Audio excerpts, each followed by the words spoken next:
Gentlemen, book 6. Book 6. Book 6. Book 6. Steamy.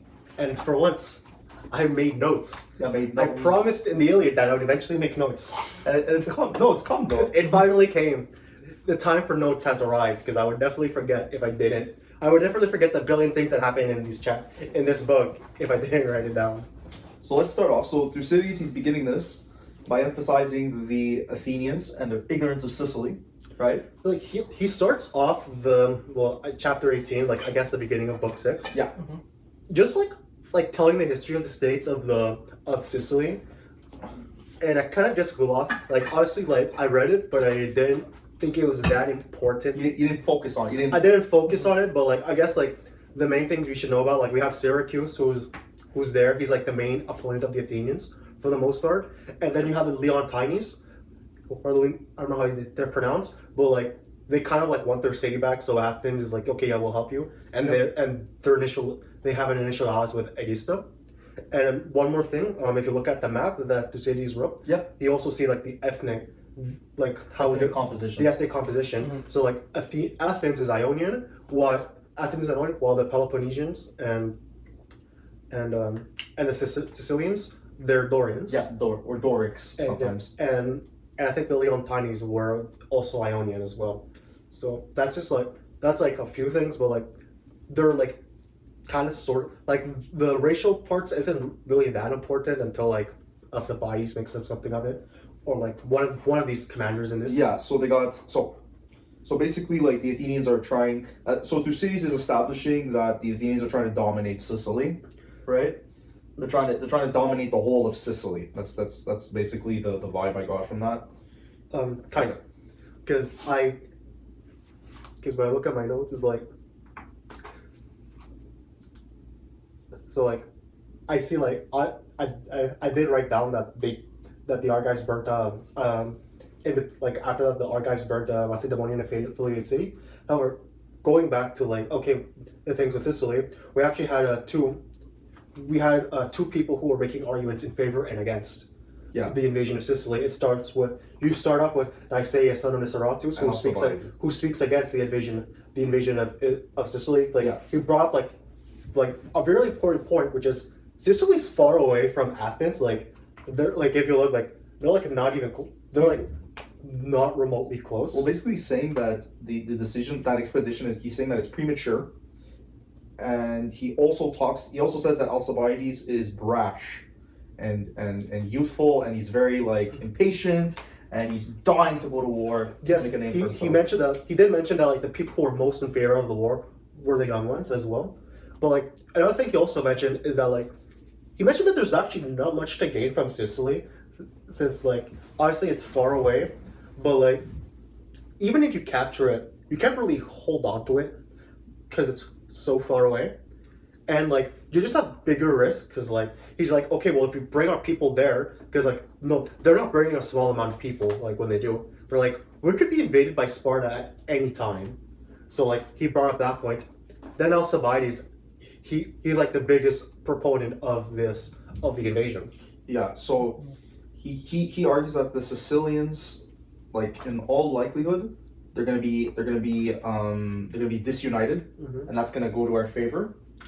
And he also adds that the Athenians cannot afford to overlook the opportunity to maintain and expand their power. So it's very interesting. So Nicias is saying this is something. He says this is something that's going to yield nothing. It's going to drain resources. Whereas Alcibiades is saying this is going to really strengthen Athens. Yes, and Alcibiades actually does go like quite point by point. The funny part is he did mention that he talked about his wins at the Olympics. He's like, oh yeah, I won the first, second, and fourth place at the charity Olympics. So I'm like, Which is weird. He just said like, oh yeah, I just owned a lot of chariots. Did you want to say something, Bill? Yeah. Not necessarily, but it is fascinating how he brings that up. He's trying to build his point by saying, oh, I'm more accomplished. I have more wins than you're more wins in general. I guess like that's a thing they could have done back then. And he also did mention that he was like he was a decent general like throughout the times. Like I guess the book the histories didn't like talk about his achievements much in the start. So like maybe off page he did something like we don't particularly know. He also mentioned, which when you read later on, this is actually really true, that the Sicilians are bad fighters, which is true when you look later into the chapter. They're ass. And this is like a big point of his. He's like, because like honestly, Nicias brought up, hey, the Spartans could have just invaded us, but Alcibiades brought up the point, well, like sure they invade us, but they kind of need a decent navy to do that. Which, as we have seen, they don't. They actually kind of remember like a few books ago they tried that and it failed. Yeah. So like Alcibiades is bringing up that point. And then, like, at this point, I guess we could also talk about Nicias' second speech. Yes. Because he delivers a second speech, Nicias, and I think I also alluded to this a little bit earlier. He's stressing that this is going to waste a massive amount of resources. Thucydides then further says that Nicias aimed at really one of two possible outcomes. Either the Athenians would be deterred when they realized how much support and how much resources the expedition would need, or Nicias himself, as one of the leaders of that expedition, would sail to Sicily with maximum safety. Yes. Which is Yeah. yes, and he also like to talk about like him trying to deter people. He did talk about like a very big disadvantage. Obviously, due to the fact that they're far away, like they kind of have a lot of problems with getting. They're gonna have a lot of problems with getting food. Yeah. And he said, okay, well, that's not a problem the Sicilians have because they live there and they can just grow their own food. Well, we really can't. And he also said, well, he also mentioned that like since they're so far away, if something goes wrong, we're gonna have to wait a while for us to get a messenger. So he brought up another point. And also, he also mentioned that they're gonna have to spend winters in Sicily, and like, hey, if they're in like unfamiliar territory in winter, that's not gonna bode well for them, as opposed to the people who live there. So he recommends, okay, well, if we're gonna do this, let's bring like a big ass army, which they end up doing. Yeah. And also bring up a lot of food for a protracted conflict, and also bring a large navy, which that goes hand in hand with a large army. Yeah. But he also said, because this is actually important, that like one of the sides there like just said, oh yeah, we have a lot of money and we'll give it to you. So he's like, hey, return with the money if you're actually gonna do this. Yeah, so it's funny that a rich faction is wanting to bankroll this. There's a lot of like parallels that you could obviously draw with like modern invasions, especially in faraway territories, which I found to be extremely interesting. Like the similarities between, let's say, the U.S. invasion of Vietnam or the U.S. invasion of Iraq or the Russian invasion right now of Ukraine. I didn't tell myself to actually mention this verse 24 on page 515, Costa. Yeah. He's like with Nicias concluded, thinking that he should either discuss the Athenians by the magnitude of the undertaking, or if obliged to sail on the expedition, would thus do so in the safest possible way. The Athenians, however, far from taking their taste for the voyage by their burdensome of the preparations, became even more euphoric than ever. So what is basically saying this kind of backfired tremendously, because everyone's just like, oh cool, we have a great master tactician with us, we can do everything now.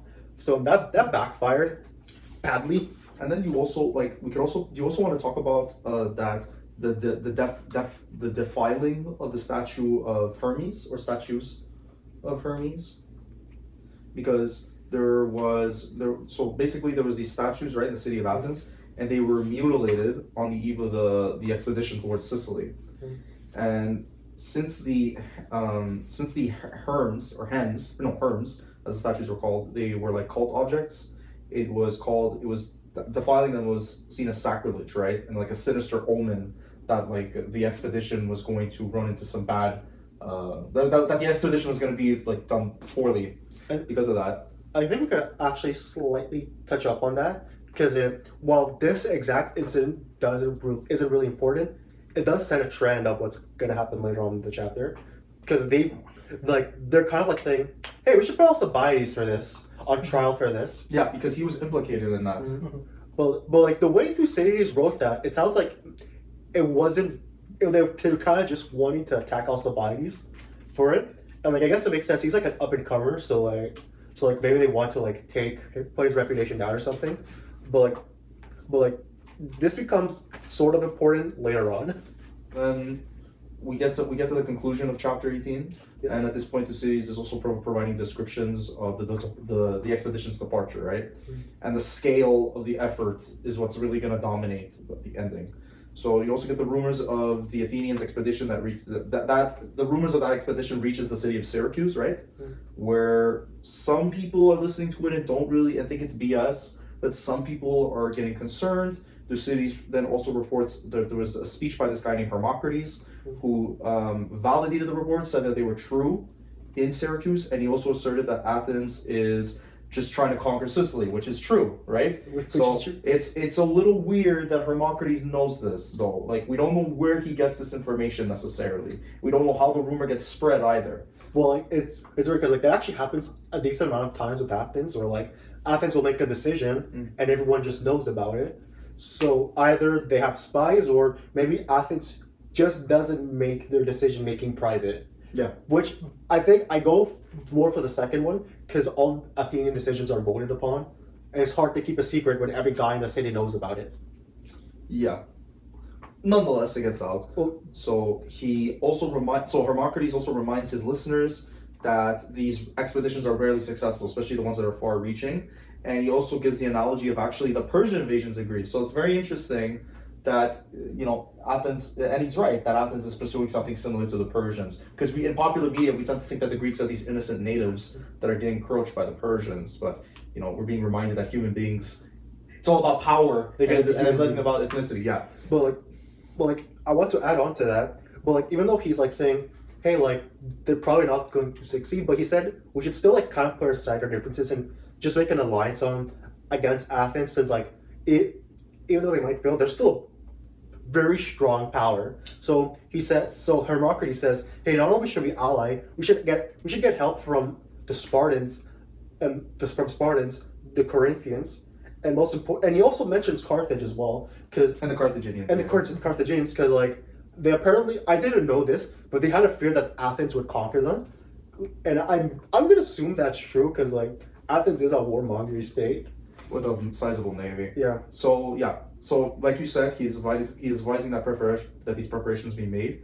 He also is urging the people of Syracuse to take positions at two places, Taurus and Iapygia, in the southeastern part of Italy, the mainland, on the grounds that if we are there, it's a show of resistance that could deter the Athenians from leaving Kerkyra or Corcyra in the book for their long journey towards Italy and Sicily. So the Athenians aren't going to go straight from Athens to Sicily. They're going to make a stop at Corcyra, but they're saying if we stay at Taurus and Iapygia, then we're going to show them that we're not fucking around, and that could intimidate them and make them not do this.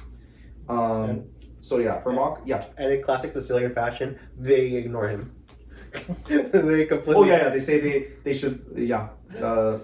Anyway. And then you have Athenagoras, who I'm just saying sus name. Athenagoras? He had a speech right after. He's like, oh yeah, he just said like the Athenians, they suck. We're pretty good. And he's like, the Sicilians, we're awesome, dude. We're the best. They weren't the best. Yeah, that type. We saw in Herodotus that type of thinking doesn't really get you far, whether you're the Persians or you're now the people of Syracuse. So yeah, that meeting kind of does nothing. The one thing it does is establish that Hermocrates is going to be important for the Sicilians like throughout this chapter.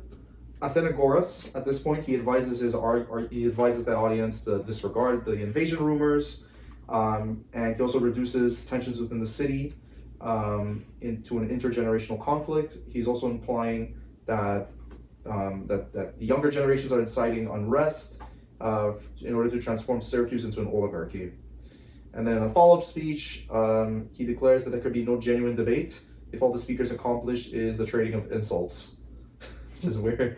Meanwhile, while this whole like weird ass debate is happening, the Athenians are also gathering at Corcyra, right? And they're gonna prepare to make the crossing to Italy. Mm-hmm.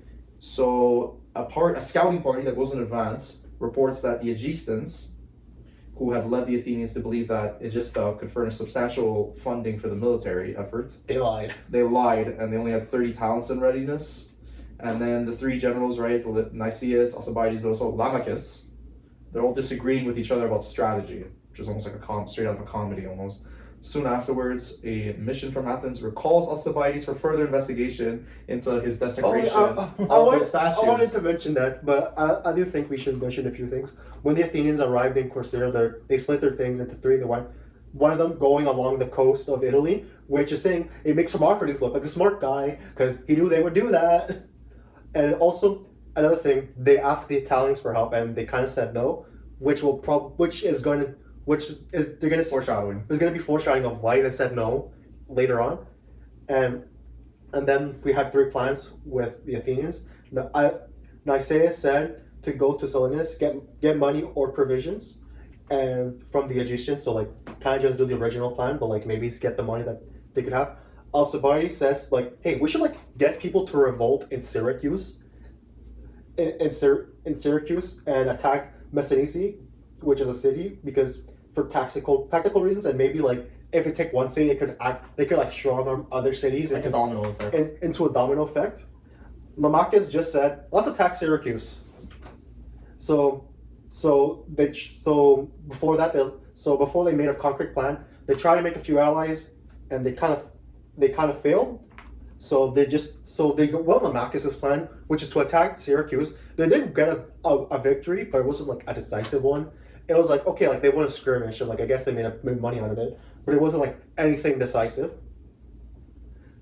So then, this is where it's important, because for like 2 pages or so, which for this book is a lot. Yeah. For 2 pages, he talks about the history of dictatorships in Athens. Are you talking about the affair of Harmodius and Aristogedon? Yeah, there's in Athens. Yeah. So the Tyrannicides, right? And he also saw. Yeah. So the Tyrannicides. He also he mentions them as well. I didn't really write that many notes on the Tyrannicides. I just said they have histories on tyrannies, and the important thing is it wasn't that long ago. It was during the reign of Darius. Actually, I guess that is a decent while ago. But like, I guess there's like people who remember it that are still alive from that. It's recent enough to still, maybe there's nobody alive at the time, but it generates like a national memory, Like a national. it's like the people. It may not be the people who are alive, but like their kids. Yeah, like, exactly. Like, Kids or grandkids. the kids or grandkids who were taught about like the shit show that caused. So because of that, like they always go on purges to see like, hey, is anyone trying to be anti-democratic, and eventually Alcibiades gets implicated. And the way Thucydides writes it, it kind of seems the implication is bullshit. Like that's the vibe I got. Do you have it? I got that he was framed as well, and there's also but it's weird that Alcibiades seems like the more aggressive one. Seems like the one that makes the stupider decisions, because he's advocating to invade Sicily, and obviously, right, we know that the Sicilians aren't really good fighters, but all the logic is pointing towards this being a bad idea, and yet at the same time, it's almost like Thucydides, yeah, he's being more objective here, I guess, or is he having a bias by having Alcibiades, by having the rumors against him seem almost made up, like. I kind of think Nicaeus is actually not Nicaeus. He is competent as well. I think Alcibiades is actually competent because so far he actually didn't fuck up. Like, kind of all the plans he's had so far was correct. He brought that the Sicilians are bad fighters, which when we're gonna look later, they are. Mm-hmm. They're such bad fighters, and honestly, I think Nicaeus actually kind of had a good he actually had strategically sound advice. Like, I'm not sure he would have succeeded, but like I don't think his plans were so bad that we could just immediately write them off. When I looked at Nicaeus, Lamachus, and Alcibiades had ideas, I'm like, Alcibiades' idea doesn't sound that bad. Like honestly, like they're aggressors and everything, and clearly not in the right. But I wonder what they were gonna gain from that. Anyway, that's something we could talk about later. But yeah, so Alcibiades. So yeah, then once they have like their minor win against Alcibiades, you have a ship that says, oh, by the way, Alcibiades, you're going to jail now. You're going home. You're going home. The Salaminia. That's the ship that they brought, and after that the chapter ends. Yes. So, but we then later find out Alcibiades defects. Yeah. He defects in southern Italy. He's fearful of sailing home, right? He's afraid he's gonna go to jail for the rest of his life and lose his life. So he goes into exile afterwards in the Peloponnese, and in his absence, he's condemned to death in absentia. And then afterwards, this is so weird. So after that, the Athenians are then Thucydides writes that the Athenians are preparing to attack Syracuse. Nicias delivers another brief speech. This time he's just encouraging his troops. The Syracusians hold an assembly, and then Hermocrates gives a speech at this assembly. The Syracusians take Hermocrates' advice. Alcibiades also treasonously reveals to the enemy the Athenian plans. Well, dude, you skipped so much, my guy. You skipped so. I wrote this many notes, and you skipped here all the way. I wrote 2 pages of notes, and you skipped to the last one. Okay. Fill in the details for me. My guy, you skipped so much. So okay, before Thucydides goes into that, Right. Syracuse and Athens had a standoff, Right. which they lose, Right. and this is gonna like send a trend where Syracuse and Athens are gonna get into standoffs and get fucked. Like Syracuse, again, I hate. Alcibiades was right. These guys are ass on fighting. They're so bad, but so I guess they go on a standoff. The Syracusans lose. So then like the battle shifted, and then they go. So then the Athenians go to Catano and hoping they could get allies after that, and they don't really go into detail on how much allies they gained after that. If they did, it was insignificant. So then Syracuse regroups and says, "Hey, we sucked. We were pretty bad. We should reorganize our army." So because they mentioned before that they had 15 generals. So after that they reduced it down to 3, and those 3 guys are Hermocrates, Heraclides, and Sychinus. Yeah. Mm-hmm. And meanwhile, Athens goes to Messina, assuming it was theirs. So now we can talk about a bit like Alcibiades just leaves, trying not to get killed. Yeah. So Alcibiades went to Messina and told them of the plot he did. Of the plot he did, yeah. He gives them like sensitive state information. So which big L for the Athenians though. Like, why the fuck would you prosecute a general during a campaign? That's so retarded. So then Messina, they're like, huh, let's get rid of all these guys at Athens. Fuck you, you're not getting here. Like, get the fuck out of here. So they go to the Athenians and like, yeah, we're not helping you. So Athenian L. So and meanwhile after that, Syracuse started doing a few tactical decisions. They tried to build some forts. They destroyed like Athenian campsite that they've used, and they I don't know what they're called, but I think they put those spikes things on the shore so they can make the naval landings harder. Shit. I don't know what they're called, but I'm pretty sure it's that. Yeah.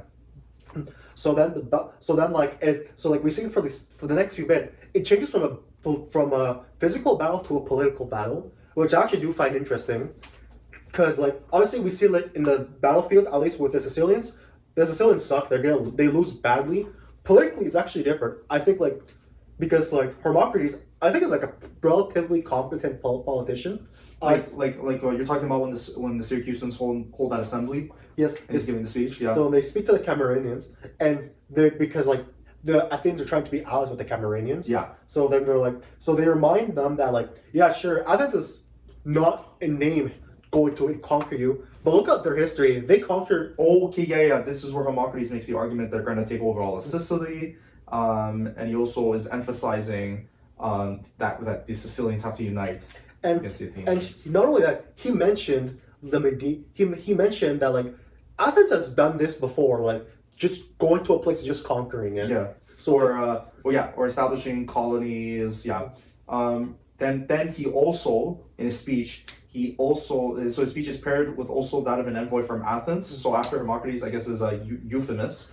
Oh, I do want to talk a little bit more about Hermocrates. Oh yeah. He also this is where the Ionian-Dorian feud comes in, because Camarina is Dorian. Athens is Ionian, so Hermocrates plays up that feud, which I think I see Hermocrates is playing this strategically, because he knows Athens is a stronger state, and he knows that he probably just can't say, hey, we will win, but he does play up the strength, but he also said, hey, if we don't unite, Athens will just take us city by city, So like he mentions that like multiple times, and he also says that like yeah, by the way, you don't have if you go with Athens, you don't actually have that much to gain in comparison to being with us. So he mentions that like yeah, sure, if you go with Athens, the end result is just you being a vassal state. Whereas with us, you're gonna have like your independence. Like you will have your independence. He mentions that. But then Euphemus, can I talk about Yes, Euphemus? you can talk about Euphemus. I'll talk about things if you forget. This has to be one of the most retarded motivational speeches, if you can even call it that I've ever heard in my life. This man asserts that Athens fucking earned its empire. I mean, look, if I'm going to a colony and I'm like the colonizer and I'm looking in your eyes and I'm telling you we earned the fucking right to conquer you, bro, this is next level retarded. So I wrote he broadly asserts, which he does. He broadly asserts that the Athenians earned that empire, okay? And the empire's maintenance is motivated by fear. Utility and self-interest govern all. That's basically it. And the citizens of Camarina, who are then caught between both sides, decide to give help to neither side, which is retarded even more. Because the fucking Syracusians are advocating for you to kick out the empire, right? The people that want to conquer you. And the Athenians are asserting that they have a right to earn this empire. They're basically like telling you that they're going to conquer you. Because, yeah, and they're deciding to help neither, which is more retarded. I actually do want to bring up, because I will say, Euphemus, he had a really bad start to his speech. Like, notoriously bad. But he did have some good points. He said, yeah, sure, we're not the nicest guys either. But Syracuse lives here. Like, if we try to conquer you, we're not going to be easily able to hold you. They live here. Like he mentioned that like yeah, we can't easily conquer you, but Syracuse, since they live right there, like you're gonna get cooked. Like you're screwed. And he also mentioned a lot that like oh yeah, they're also like allies with the Spartans. I'm not sure how that was supposed to matter to the Camarinians, but whatever. And I just wanted to mention that. But yeah, somehow Camarina became neutral after this. Yeah, so they become neutral, and then we go to Sparta, right? Alcibiades. Oh wait, there's a few things. Oh, sorry. They like before we start changing perspective, Athens like actually makes a few allies from specifically the interior of Sicily. Like in the maps, they're not really shown much. So like I'm guessing they're like not that big of allies, but like whatever, something to note of. And what they also did was like cities who were indecisive, they just brought up their army next and they're like, "Hey, y'all want to join us?" They're like, question mark? They're like, you got a choice? Question mark? Sure. So the allies either contributed food or money. Or money. So now we actually go into motives. So of Syracuse. So obviously Syracuse sees what's going on. They're like, yeah, we're kind of cooked. So they get So they try to get help from a few parties. The cities of Italy, yep.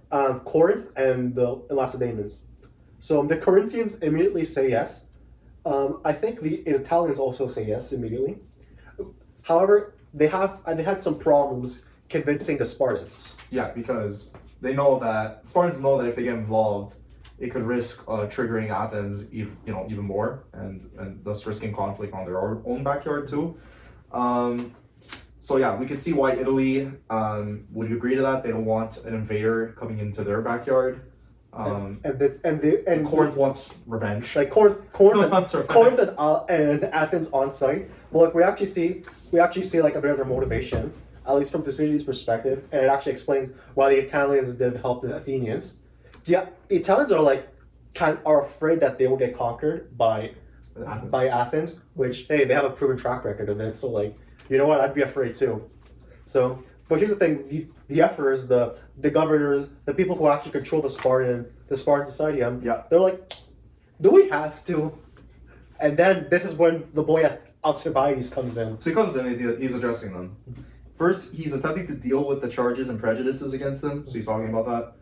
In the most important part of his speech, he urges on the Spartans the advantages of their fortifying Thessalia. Which is really close to Athens, right? That fort is just I think when I did my research, it was 11 miles away from Athens. The Spartans accept this recommendation to fortify that place, and they also appoint a military commander named Gylippus to serve as their chief general at Syracuse, Meanwhile, the Syracusans maneuvered to fortify Epipolae, nearby heights above the city. I do want to talk a bit more about Alcibiades' speech towards the Spartans. Because like honestly, like you said, he gave some recommendations of like, hey, help Sicily, hey, attack this or do this, XYZ. But a big part of his speech was, as you said, how like they're like completely biased against him because it's Alcibiades. He was an enemy general, so like they justifiably hate them. So a big part of his speech is like, hey, yeah, sure, like while we were enemies, like I was just kind of doing my duty. Yeah. Another part of his speech was like kind of just confirming everyone's worst fears, especially the Sicilians and towns are like, oh yeah, like we want to conquer Sicily and Italy. I'm not sure how the conquering of Italy. I don't know how legit that is, but like it's not outside of the realm of possibility. But it just seems with like the resources that they have at this point in time that it would be like really impossible because it's so far again, Italy, right? Like they're not gonna do it by land either. They're gonna cross the sea and so like I like honestly like they like a bunch of characters mentioned multiple times. Yeah, we're gonna take Sicily, but Italy was never mentioned. So I kind of think that part of his speech was bullshit, but like I don't know how 100% that is. And the last part of his speech was saying, oh yeah, by the way, since I actually was a pain in the ass for you guys, would it be more useful if I was alive and help you? Because a part of his speech was like, oh yeah, Athens, yeah, they suck now. They're cucks. They're cucks. They're the worst. I'm gonna make Athens great again by being with you guys. You know, like shit like that. You know. So then Sparta takes his advice. So they send Gylippus with like a few guys. My boy Gylippus, who does jack shit this chapter. And I think that's when book 6 concludes. No, we have a few things. We have like a few-ish things. So I just wrote down Athens takes a city and burns some crops. So like honestly, like this is like a showdown that's occurring. Yeah. And we also see how there was a failed invasion of Argos because there was an earthquake, so they kind of just like decided to head back. Yeah. And then we forgot to mention there's a long drawn out battle in Syracuse at this point where Syracuse took a lot of L's, but they killed Lamachus, by the way. The third general. Yeah, the third general that was mentioned in the previous chapter was honestly useless. Maybe he was like Nicias is like the Vagar of the Athenian expedition. You got to take Nicias out. He's like the Tywin of. He's like the Tywin. Yeah. He's like the Tywin, or the Robb Stark, but without the stupid ego issues, you know. Well, yeah. Without the marriage, yeah. But like I say it's like the smartest guy, but like Lamachus was a pretty important general, so he dies. And here's the thing, in the end, Syracuse still took like a very significant L in that battle, so they kind of just regrouping there and just like hoping something could help them. So like from what we've seen, like a few cities, like a few of the Italian cities and Corinth give them some supplies. But here's the thing, Gylippus, we mentioned earlier, was heading towards Syracuse. Yes. But here what happens is like, oh, they already lost because like he thinks the city's already been conquered. He goes immediately to one of the Italian cities. I don't remember which one. And now due to all of this, the hostilities on mainland Greece has finally resumed. Yeah, so that little Cold War, they had a little shit in Sicily, and it's somehow it's brought. Would you say what happened in Sicily brought them back into war almost?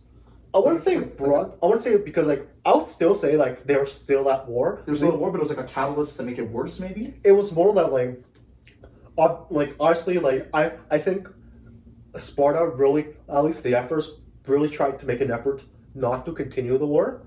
However, like seeing how like everyone who's alive there is just like Athens is like a warmongering state, and they don't do anything to disprove that reputation. By the way, they're not helping themselves. So then they've always been on the offensive. They're offensive towards Sicily.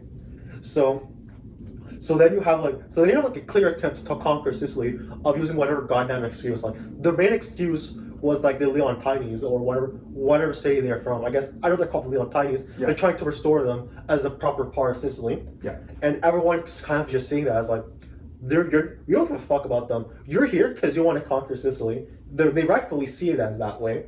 And then Sparta sees that and they're like, well, if Athens gets more resources, they'll just use that to attack us. To bomb us, yeah, to destroy us. To attack us. So they're like, okay, the response is hey, let's just send troops to them.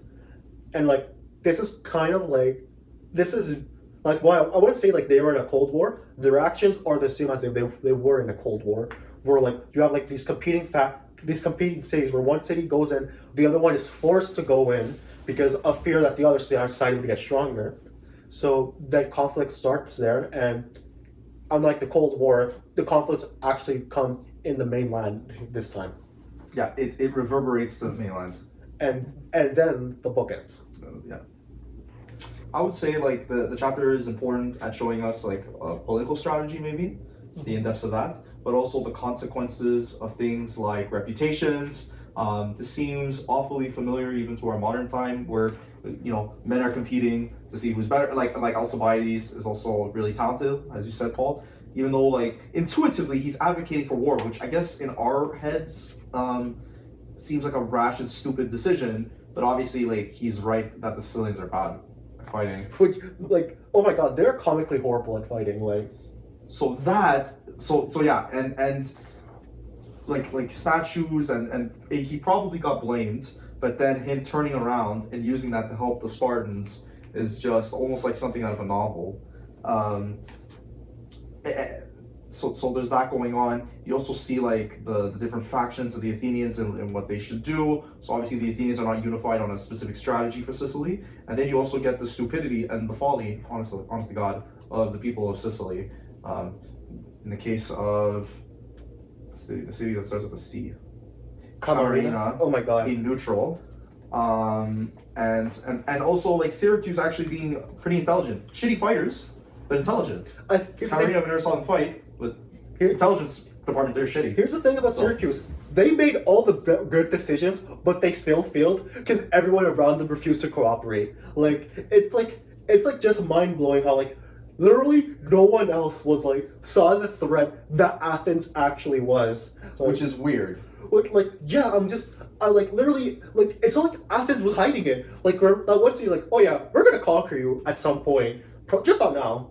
And I'm just like mind blown how you have a city who just sees the most aggressive possible city in all of the Greek world by that point, just going to going next to you and saying they will conquer you eventually, and they still didn't join the Syracusans. Sure, like I think from their point of view, they're like, yeah, the Syracusans like they probably had like centuries worth of hatred against each other, but like it's one of those things where like I think we saw like in a previous book, the Sicilians did manage to at least make the threat that if Athens were to come, we would just fight them back.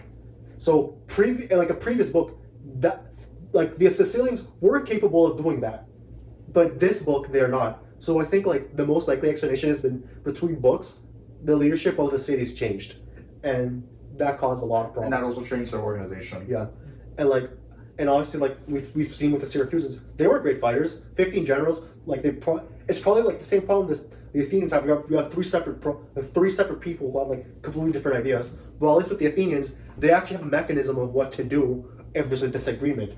Well, I'm guessing the Syracusans military was completely dysfunctional, and that's why they're like they reorganized the military so they have fewer heads at the table who can actually make good decisions. Hermocrates, by the way, is probably their best leader in like I would even say he's one of the better leaders like we've seen in He makes accurate predictions. he makes accurate predictions.